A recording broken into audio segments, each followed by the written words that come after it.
ఇప్పుడు 377వ నామము జయ. శ్రీ జయాయై నమః. జయమే అమ్మవారి యొక్క స్వరూపము, స్వభావము. ఈ లోకాన్నంతటికీ కూడా అతీతమైన శక్తి స్వరూపిణి. అనేకములైన దుష్ట రాక్షసులను జయించిన తల్లి అని జయ శబ్దానికి అర్థము. జయ అంటే ఓంకార స్వరూపం అని కూడా అర్థం ఉంది. సర్వ శబ్దాలు, నాదాలు కూడా ఓంకారంలోనే లీనమవుతాయి. ఆ విధంగా ఓంకారము సర్వమును జయించి తానే మిగిలి ఉంది. అందువల్లనే ఓంకార స్వరూపిణి. అదే విధముగా పరబ్రహ్మ కూడా. పరబ్రహ్మను చేరుకున్న జీవుడు అన్నింటినీ విడిచి దానిలో లీనమవుతాడు. ఇలా సర్వమును కూడా దాటిన తరువాత ప్రకాశించే పరతత్వమేదో అది జయ అని చెప్పబడుతోంది. ఈ జయ అనే శబ్దానికి వేద వాంగ్మయంలోనూ ప్రాచీన హర్ష వాంగ్మయంలోనూ చాలా ప్రాధాన్యం ఉంది. అష్టాదశ పురాణ విద్య కూడా తతో జయ ముదీరయేత్ అని జయ శబ్దంతోనే ప్రారంభమవుతుంది. నారాయణం నమస్కృత్య నరం చైవ నరోత్తమం దేవీం సరస్వతీం వ్యాసం తతో జయ ముదీరయేత్ అంటే నరనారాయణాదులకు నమస్కరించి మేము జయం చెప్తున్నాం అంటారు పురాణవేత్తలు. జయము అనే దానికి ధర్మ, అర్థ, కామ, మోక్షములనే 4 పురుషార్థాలను ప్రసాదించే పురుషార్థమని, పురుషార్థ సాధనమని అర్థం.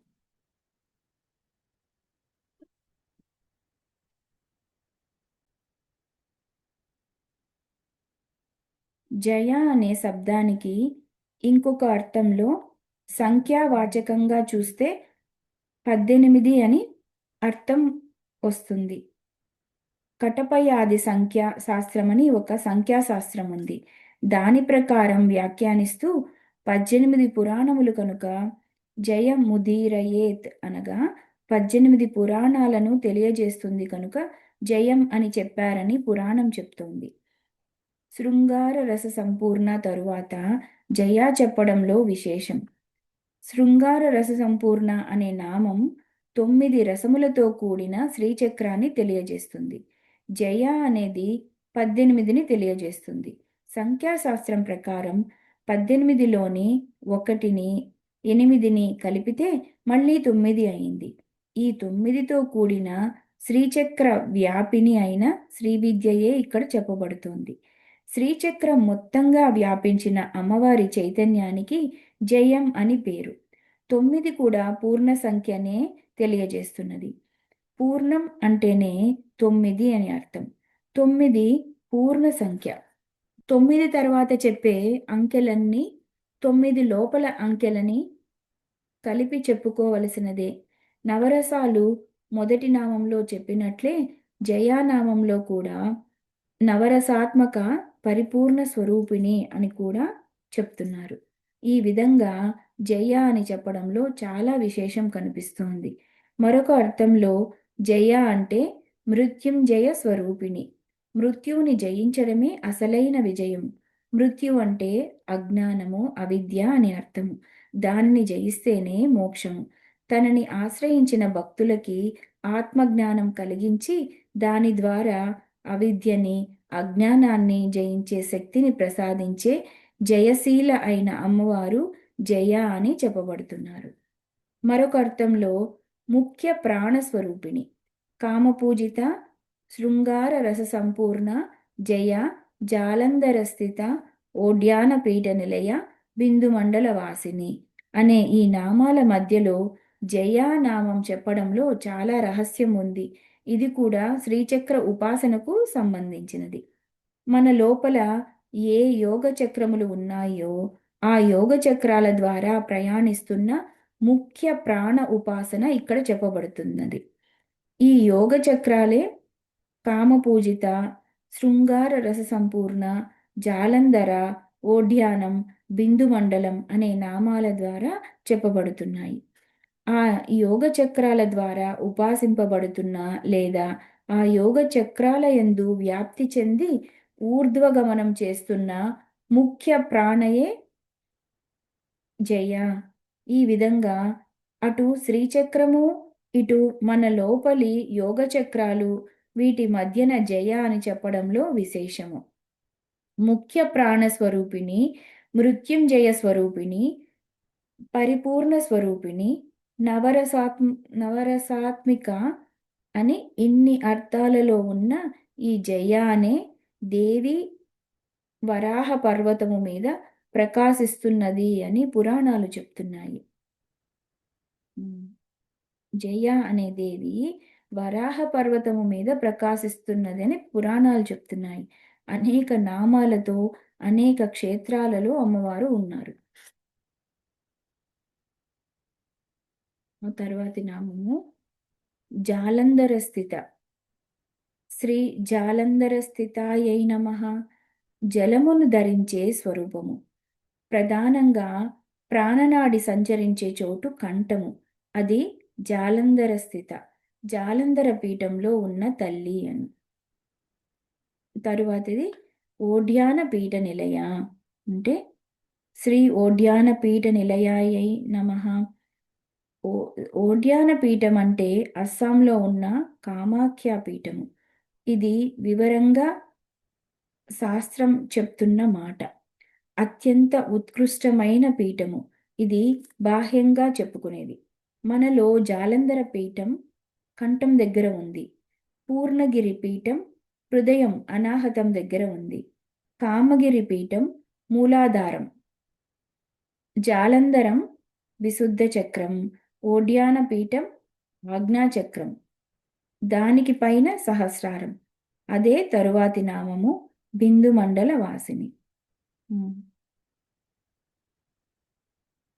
ఇక్కడ ఓడ్యాన పీఠ నిలయ అని చెప్పినప్పుడు ఓడ్యాన పీఠ స్థానం ఆజ్ఞాచక్రం అన్నారు. మరి ఓడ్యాన పీఠం అంటే అస్సాంలో ఉన్న కామాఖ్య పీఠం అని కూడా అంటున్నారు. కామగిరి పీఠము మూలాధారం అని చెప్పారన్నమాట. జాలంధరం విశుద్ధి చక్రస్థానం. తరువాతి నామము బిందు మండల వాసిని. శ్రీ బిందు మండల వాసిన్యై నమః. ఒకదాని నుండి ఒకదానికి దాటుకుంటూ వెళ్ళడమే జయం. కామపూజిత నుండి బిందు మండల వాసిని వరకు వెళ్తున్నాం. వీటన్నిటికీ యోగశాస్త్రంలో ప్రమాణాలు ఉన్నాయి. కామగిరి పీఠం గురించి చెప్తూ గుదమేంద్రాంతరాళస్థం అంటే మూలాధారం త్రికోణం తదేతత్ కామరూపాఖ్యం పీఠం కామ ఫలప్రదం అని కామగిరి పీఠం ఎక్కడ ఉందో చెప్పారు. తరువాత పూర్ణగిరి పీఠం గురించి చెప్తూ ద్వాదసారం మహాచక్రం హృదయే అనాహత్వయం తదేతత్ పూర్ణగిరిర్యాఖ్యం పీఠం తవ వరాననే అన్నారు. కంఠరూపే విశుద్ధాఖ్యం యచ్చక్రం షోడసారకం పీఠం జాలంధరం నామ త్రిష్టత్యత్ర మహేశ్వరి. కంఠం దగ్గర ఉన్న 16 దళాల చక్రం జాలంధర పీఠంగా చెప్పబడుతుంది. జాలంధర పీఠం అని యోగశాస్త్రంలో ఉంది. ఓడ్యాన పీఠం గురించి చెప్తూ ఆజ్ఞ భ్రువోర్మధ్యే ద్విదళం చక్రముత్తమం ఓడ్యానాఖ్యం మహాపీఠం ఉపరిష్టాత్ ప్రతిష్ఠితం. ఉపరిష్టాత్ ప్రతిష్ఠితం. 2 దళాల చక్రం ఆజ్ఞాచక్రంలో ఉంటుంది.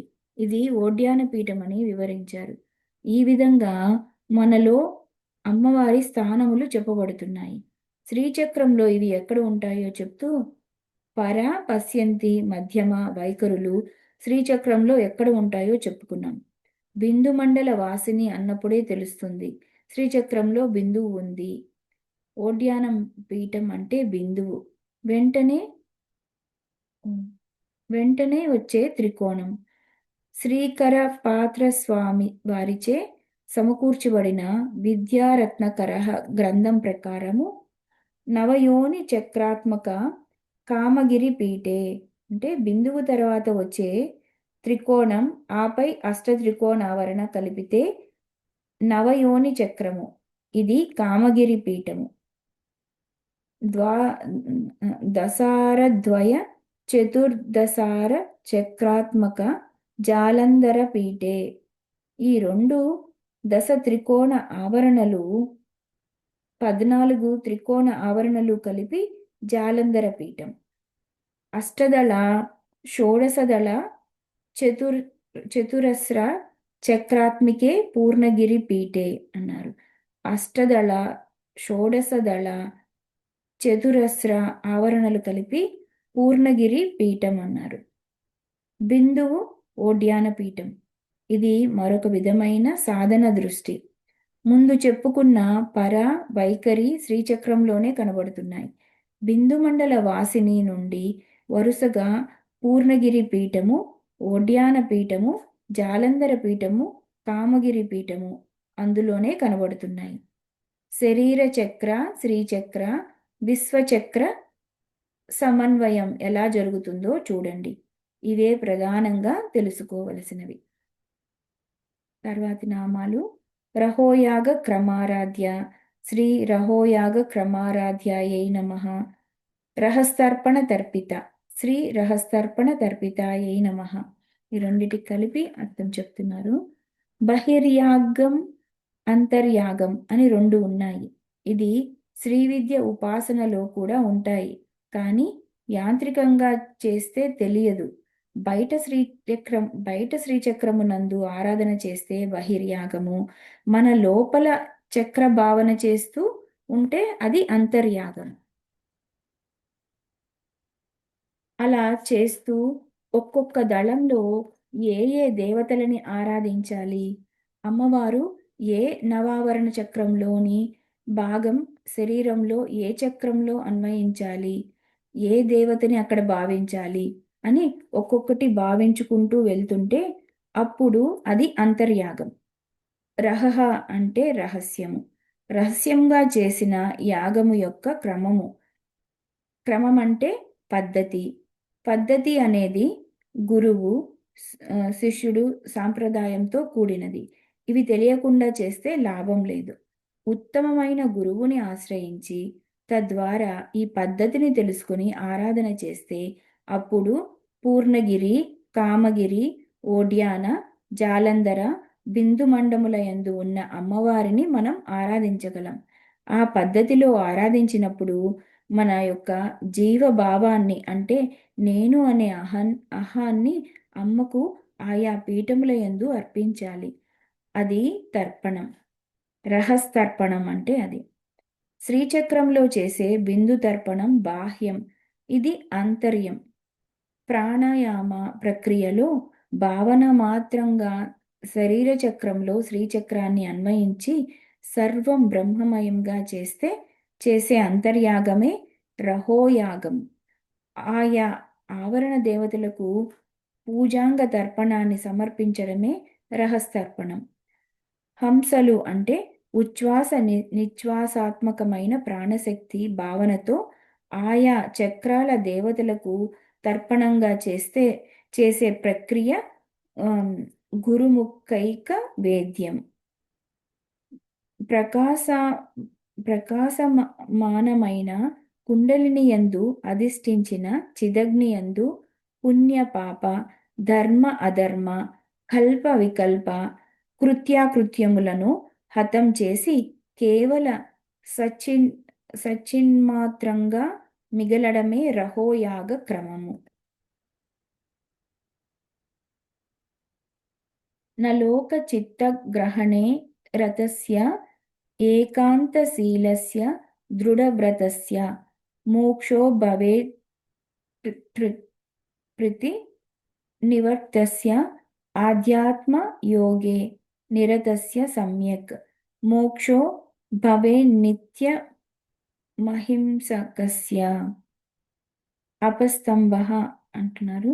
లోకమునందు ఇతరుల చిత్తవృత్తులను గ్రహించుటయందు ఆసక్తి కలవానికి ముక్తి లేదు.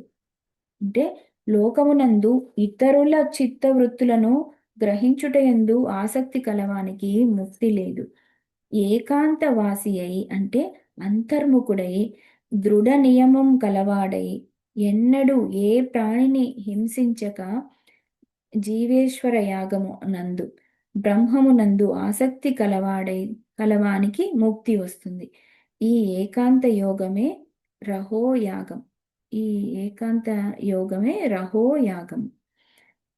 సహస్రారే పద్మే సహరహసి పత్యా విహరసి అని ఆదిశంకరులు, ఓ మాత, సహస్రార కమలంలో నీ పతితో కలిసి రహస్యముగా విహరిస్తున్నావు అన్నారు. ఇంద్రియాలకు అగోచరమైన పరతత్వమే రహస్యము. దానిని అంతర్ముఖ సాధనతో గ్రహించడమే రహోయాగము. అంతర్నిరంతర మనిధన మేధమానే మోహంధకార పరిపంథిని సంవిదగ్నౌ కస్మింశ్చిదద్భుత మరీచి వికాస భూమౌ విశ్వం జుహోమి వసుధాది శివావసానం అన్నారు. అంటే నిరంతర అంతర్ముఖ సాధన వల్ల జ్వలించిన చిదగ్నియందు అంటే మహాంధకారాన్ని పోగొట్టేది. అద్భుత కాంతుల వికాసమునందు భూమి మొదలు శివతత్వముల వరకు 36 తత్వాల విశ్వమును హతం చేయుటయే ఈ యాగము. మిథ్యారూపమైన జగద్భావన సత్యమైన బ్రహ్మమునందు లయం చేయటమే ఈ ప్రక్రియ. ఒక్క మాటలో మంత్రార్థ భావనయే రహోయాగము అని కూడా చెప్పవచ్చు. రహోయాగ క్రమారాధ్య రహస్తర్పణ తర్పిత.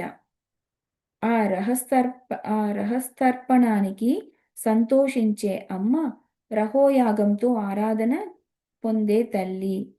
మన లోపల కుండలిని రూపము, చైతన్య రూపముగా అమ్మవారే ఉన్నారు.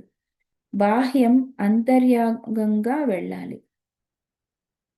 అలా సాధన చేస్తే అనుగ్రహం ఎలా ఉంటుందో తరువాతి నామము సద్య ప్రసాదనిలో చెప్తున్నారు. శ్రీ సద్య ప్రసాదిన్యై నమః. సద్య అంటే వెంటనే, వెంటనే అనుగ్రహం చూపిస్తుంది. ఎవరైతే అమ్మవారిని అంతరంగంలో ఆరాధన చేస్తారో వారిని అనుగ్రహిస్తుంది. ఇలా చెప్తే బాహ్య పూజలు మానేయమని అర్థం కాదు. ఉపాసకులకి మానేశామనే భావం కూడా ఉండదు. ఇది ఉన్నదా, అతడు అపరిపూర్ణుడే. ఆ స్థితికి వెళ్ళిపోయినవాడు బాహ్యం మానడు అని కాదు. వారికి అవసరం లేదు. లోక సంగ్రహార్థం చేసినా తప్పేమీ లేదు. అంతర్ముఖుల మయ్యామ అనేది సాధకునికి కొలబద్ద. ఇది చాలా ముఖ్యము. అమ్మ అనుగ్రహము అంటే ప్రసాదము లేనిదే అంతర్యాగం సాధ్యం కాదు అని కూడా ఈ నామ భావం.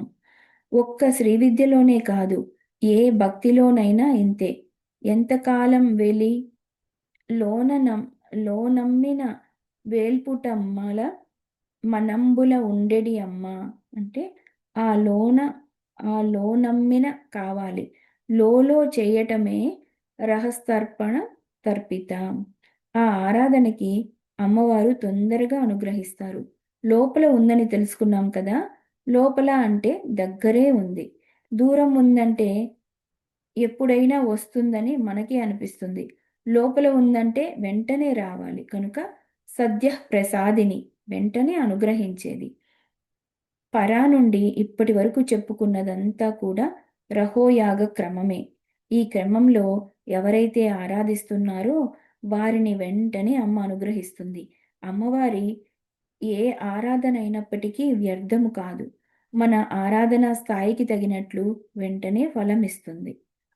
అందులో సందేహము లేదు. ప్రసాదే సర్వ దుఃఖానాం హ్యనిరస్యోపజాయతే అన్నారు. అమ్మవారి అనుగ్రహం లభించిందా సర్వ దుఃఖములు నశిస్తాయి. అది అమ్మ యొక్క ప్రసాద లక్షణము. ఆ ప్రసాదము సద్య ప్రసాదిని. సద్య పూరయసే కర్ణాబ్జ చషకం వాంఛా ఫలైహి అన్నారు. కరాబ్జ చషకం, మనం అమ్మ ముందు 2 చేతులు దోయిలించి నిలబడతాం. ఈ 2 చేతులు అనే పాత్ర పట్టుకొని నిలబడితే అమ్మ వాటిని ఖాళీగా ఉంచదు. సద్యః పూరయసే అంటే వెంటనే నింపేస్తుంది. అడిగిన వెంటనే వారి కోరికలు తీర్చే తల్లి. అందుకు సద్యః ప్రసాదిని. తరువాతి నామము విశ్వసాక్షిని. శ్రీ విశ్వసాక్షిన్యై నమః. విశ్వమంతటికి ఆవిడ సాక్షిని. కృతజ్ఞ నామం గుర్తుపెట్టుకుంటే ఇక్కడ స్పష్టంగా అర్థమవుతుంది. సాక్షిని చెప్పడంలో 2 అర్థాలున్నాయి. అంటకుండా చూసేవారు సాక్షులు. ఏదైనా వ్యాజంలో సాక్షులు ఉంటే వారికి ఏ శిక్ష ఉండదు. వారికి అన్నీ తెలుసు కానీ ఏమీ అంటదు. అలాగే ప్రపంచంలో ప్రతిదీ అమ్మకి తెలుసు. ఆవిడకి ఏ దోషము ఉండదు కనుక సాక్షిని. దీనికి మరొక అర్థం కూడా ఉంది. సమ్యక్ ఈక్షణత్వాత్ సాక్షిని అని. ఆ తల్లిది సమగ్రమైన ఈక్షణం అంటే దృష్టి. సృష్టిలో సర్వ కాల జ్ఞానం, సర్వ దేశ జ్ఞానం, సర్వ వస్తు జ్ఞానం, అణువు మొదలు బ్రహ్మాండం వరకు ప్రతి క్షణం, ప్రతి కణంలో ఏం జరుగుతుందో ఆ తల్లికి తెలుసు. సమగ్రమైన దృష్టి అమ్మవారిది. ఆవిడకి వర్తమానం, భూత, భవిష్యత్ అని కాల విభజన లేదు. అన్నీ కలిపి ఒక్కటే. అఖండ కాలజ్ఞానం, అఖండ దేశ జ్ఞానం, అఖండ వస్తు జ్ఞానం కలిగిన విశ్వసాక్షిని. సమస్తమును సమగ్రముగా పరిశీలించున్నది. ఆ తర్వాతి నామము సాక్షివర్జిత. శ్రీ సాక్షివర్జితాయై నమః. ఆవిడకి సాక్షి ఎవరూ లేరు. అన్నిటికీ ఆవిడ సాక్షి. మనం 10 మందిని చూస్తుంటే మనల్ని చూసేవాడు మరొకడు ఉంటాడు. కానీ అమ్మకి సాక్షులు లేరు. విశ్వమంతా లయమైపోయినప్పుడు కూడా అమ్మ చూస్తూనే ఉంది. అమ్మను చూసేవారు ఎవరు? ఆవిడ సృష్టించిన విశ్వంలోనే అందరూ ఉన్నారు. బ్రహ్మదేవుడు మొదలుకొని అందరూ అక్కడి వారే. అందరినీ ఆవిడనే గమనించుకుంటోంది. ఎప్పుడు ఎక్కడ ఎవరికి ఏది ఇవ్వాలో, ఎలా ఇవ్వాలో తెలిసిన తల్లి. ఆవిడకి ఇచ్చేవారు ఎవరు? ఆవిడని నియమించేది ఎవరు? ఆవిడే. అందుకే అమ్మవారు విశ్వసాక్షిని, సాక్షివర్జిత. తరువాతి నామాలు షడంగ దేవతాయుక్త, షాడ్గుణ్య పరిపూరిత. ఇది పూజా సంకేతాలు. సహస్రనామాలను రహస్యనామాలు అనడంలో పూజా సంకేతాలు, మంత్ర సంకేతాలు, యోగ సంకేతాలు, షట్చక్ర సంకేతాలు అన్నీ ఉంటాయని అర్థము. ఇప్పుడు పూజా సంకేతాలు చూపిస్తున్నాడు. షడంగ దేవతాయుక్త. శ్రీ షడంగ దేవతాయుక్తాయై నమః. షడంగ దేవతలతో కూడినది. అమ్మ మంత్రరూపిణి. మంత్రానికి 6 అంగములు ఉంటాయి. ఈ 6 అంగములతో మంత్రానికి శక్తి వస్తుంది. ఎలాగైతే అవయవాలతో మనకి శక్తి ఉన్నదో మంత్రాలకి కూడా అవయవాలు ఉంటాయి. అంగముతో విద్య నేర్చుకోవాలి. షడంగములు అంటే హృదయము, శిరస్సు, శిఖ, కవచము, నేత్రము, అస్త్రము. ఏ మంత్రానికైనా హృదయాయ నమః, శిరసే స్వాహ, శిఖాయై వషట్, కవచాయ హుం, నేత్రత్రయాయ వౌషట్, అస్త్రాయ ఫట్ అని చెప్తారు. బిందు స్థానంలో అమ్మవారు ఉంటే ఆవిడ చుట్టూ వీరు ఉంటారు. ఆ షడంగ దేవతలని మనం ఆరాధన చేయాలి. అమ్మవారి చుట్టూ పరివేష్టించి అమ్మవారిని వారు ఆరాధన చేస్తూ ఉంటారు. ఖడ్గమాల అని ప్రసిద్ధమైన శుద్ధ శక్తిమాల మంత్రంలో మొట్టమొదటిగా మనం ఆరాధించేది వీరినే. ఆ తరువాతే మిగిలిన నామాలు. ముందు ఆ షడంగాలు ఉంటేనే మిగిలిన అంగములు ఉండేవి. హృదయదేవి, శిరోదేవి, శిఖాదేవి, కవచదేవి, నేత్రదేవి, అస్త్రదేవి. వీరే షడంగ దేవతలు. ఈ షడంగ దేవతలతో కూర్చొని బిందు మండలంలో పూజింపబడుతోంది కనుక షడంగ దేవతాయుక్త అని అంటున్నారు. తరువాతి నామము షాడ్గుణ్య పరిపూరిత.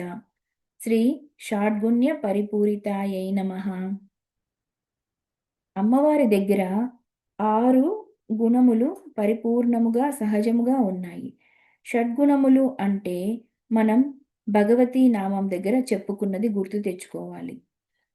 ఐశ్వర్యస్య సమగ్రస్య ధర్మస్య యశస శ్రియః జ్ఞానవైరాగ్యయోశ్చైవ షణ్ణాం భగ ఇతీరిణ అంటే ఐశ్వర్యము, ధర్మము, యశస్సు, శ్రీ, జ్ఞానము, వైరాగ్యము ఇవి పరిపూర్ణంగా అమ్మ దగ్గర ఉన్నాయి. సూర్యుని దగ్గర వెలుగు ఎలా పరిపూర్ణంగా ఉందో ఆ విధంగా ఉన్నాయి. ఆ పరమేశ్వరి ప్రసాదిస్తేనే మిగిలిన వాటికి వెలుగు వస్తుంది కనుక వెలుగు వస్తుంది. అలాగా అమ్మవారి దగ్గర 6 గుణములు పరిపూర్ణంగా ఉన్నాయి.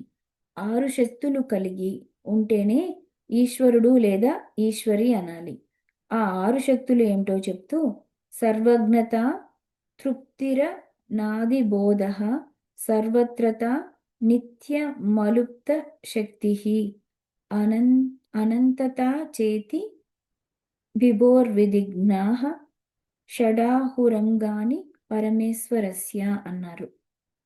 సర్వజ్ఞత, నిత్యతృప్తి, అనాదిబోధ, స్వతంత్రత, అలుప్తత. లుప్తం అంటే లోటు అని, అలుప్తత అంటే లోటు లేనిది, లోటు అనేది లేదు అని అర్థం. అనంతత ఇవి 6 శక్తులు లేదా షడంగాలు, షడ్గుణాలు అని అన్నమాట. షడంగ దేవతాయుక్త, షాడ్గుణ్య పరిపూరిత 2 ప్రక్కనే ఎందుకు పెట్టారు? మంత్రంలో షడంగ దేవతలు, ఆమె స్వరూపంలో 6 శక్తులు, రెండింటికి సమన్వయం ఉన్నది. ఇది పరిశీలిస్తే సర్వజ్ఞ శక్తికి అంటే హృదయదేవికి సమన్వయం, నిత్యాతృప్త శక్తికి శిరోదేవి, శిఖాదేవికి అనాది బోధ శక్తికి, స్వతంత్ర శక్తికి కవచదేవికి, అలుప్త శక్తికి నేత్రదేవి, అనంతతా శక్తికి అస్త్రదేవి, షాడ్గుణ్యములకు అంగదేవతలకి ఇది సమన్వయము. షడంగ దేవతలని ఆరాధించామంటే షాడ్గుణ్యములని ఆరాధించాము అని అర్థం.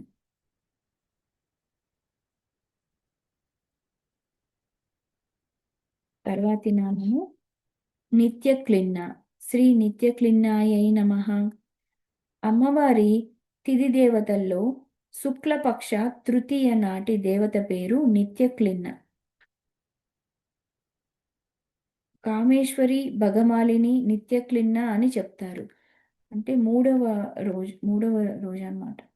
కామేశ్వరి పాడ్యమి నాటి దేవత, భగమాలిని విదియ నాటి దేవత, నిత్యక్లిన్న తృతీయ నాటి దేవత, బహుళ త్రయోదశి తిథి దేవత. నిత్యక్లిన్న అంటే అర్థము తడి. నిత్యక్లిన్న అంటే ఎప్పుడు ఆర్ద్రముగా ఉండే తల్లి. కరుణా రసార్ద్ర, కరుణ చేత నిత్యము ఆర్ద్రముగా ఉంటుంది కనుక నిత్యక్లిన్న. ఆర్ద్రాం పుష్కరిణీం పుష్టిం అన్నారు. అక్కడ ఆర్ద్రాం అనే శక్తి ఏదో ఇక్కడ ఆ శక్తి నిత్యక్లిన్న అని చెప్పడంలో మరో విశేషం. ఎప్పుడు తడిగా ఉండడం అనేది తాజాదనం, ఎండిపోవడం అనేది వాడిపోవడం. అమ్మవారు ఈ 6 గుణములతో ఎప్పుడు నిత్య నూతనంగా ఉంటారు. ఇవి ఎప్పుడూ ఆవిడ దగ్గర వాడవు. ఆ శక్తి లాంటిది మరొకటి ఏదైనా ఉందా అంటే లేదు. పోనీ ఎలా ఉంటుందో చెప్పగలమా అంటే ఎలా ఉంటుందంటే పోల్చి చెప్తే గాని అర్థం కాదు కదా. పోలిక చెప్పడానికి కూడా అలాంటి వస్తువు మరొకటి లేదు అని తరువాత నామంలో నిరుపమ అని చెప్తున్నారు. నిరుపమ, శ్రీ నిరుపమాయై నమః. ఉపమ అంటే పోలిక, పోలిక లేనిది అని. పరబ్రహ్మము లాంటి వస్తువు మరొకటి లేదు. ఏకమేవ అద్వితీయం. రెండవది లేదు. నతస్య ప్రతిమా అస్తి అని ఉపనిషత్ వాక్యం. అమ్మకి ప్రతిమ లేదు అంటే అమ్మవారికి సాటి లేదు. అలాంటి తల్లిని ఆరాధిస్తే ఏమి లభిస్తుందో తరువాతి నామంలో చెప్తున్నారు. నిర్వాణ సుఖదాయిని. శ్రీ నిర్వాణ సుఖదాయిన్యై నమః. నిర్వాణము అంటే మోక్షమని అర్థము. నిర్వాణము అంటే సర్వక్రియా నివృత్తి నిర్వాణం. నివృత్తియే నిర్వాణము. నివృత్తి అంటే అన్నీ ఆపేయడం. ఈ లోక వ్యవహారాలు, సుఖ దుఃఖాలు ఇంక లేవు. అవి లేని స్థితి నిర్వాణము. ఆ నిర్వాహణమనబడే మోక్ష సుఖము ఇచ్చే తల్లి. ఇది ఉపాసనా ఫలము.